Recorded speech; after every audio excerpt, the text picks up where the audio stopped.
కోల్కతా, గువాహటి, హైదరాబాద్, బెంగళూరు, చెన్నై, ముంబై, ఢిల్లీ, పంజాబ్ అన్ని ప్లేసెస్లో India qualifiers అవుతుంది.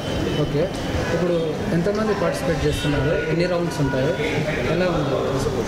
సో హైదరాబాద్లో ఈరోజు అరౌండ్ 40 పార్టిసిపెంట్స్ ఉన్నారు. సో ఈ 40 నుంచి ఎలిమినేషన్ బ్యాటిల్ అయ్యి జడ్జ్ సెలెక్ట్ చేస్తారు ఎంతమంది సౌత్ జోన్ క్వాలిఫైర్స్ సెలెక్ట్ అవుతారని. సో వాళ్ళు బెంగళూరులో ఈ సాటర్డే మళ్ళీ క్వాలిఫైర్స్లో పార్టిసిపేట్ చేస్తారు. పార్టిసిపేట్ చేసే వాళ్ళు ఎక్కడెక్కడ ఏ స్టేట్స్ నుంచి వచ్చిన వాళ్ళు ఉన్నారు, వాళ్ళు ఎలా, వాళ్ళ పర్ఫార్మెన్స్ ఎలా? సో ఈరోజు అయ్యే క్వాలిఫైర్స్లో మనకు వైజాగ్ నుంచి, హైదరాబాద్ నుంచి, అది కాకుండా ఆంధ్రప్రదేశ్, తెలంగాణ కాకుండా వేరే స్టేట్స్ వాళ్ళు కూడా ఉన్నారు. కాంపిటీషన్ చాలా టఫ్ ఉంటుంది ఎందుకంటే వేరే స్టేట్స్ వాళ్ళు కూడా ఉన్నారు కాబట్టి. So just all the best to everyone who's getting down. ఇక్కడ ఎన్ని స్టేట్స్లో నిర్వహిస్తున్నారు? అదే సో ఆల్ ఓవర్ ఇండియా మనకు అరౌండ్ 8 to 10 లొకేషన్స్లో అవుతుంది యాజ్ ఐ మెన్షన్. సో నా పేరు స్వప్నిల్ అండి.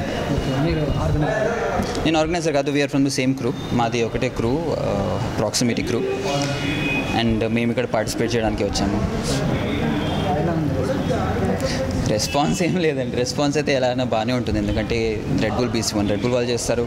సో దేర్ ఆర్గనైజింగ్ అండ్ ఇంకా వాళ్ళ మొత్తం ప్రొడక్షన్ చాలా బాగుంటుంది. సో హైదరాబాద్లో ఇక్కడే చేయడానికి గల కారణాలు అంటే స్పేస్ ఎలా ఉందో చాలా ముఖ్యం.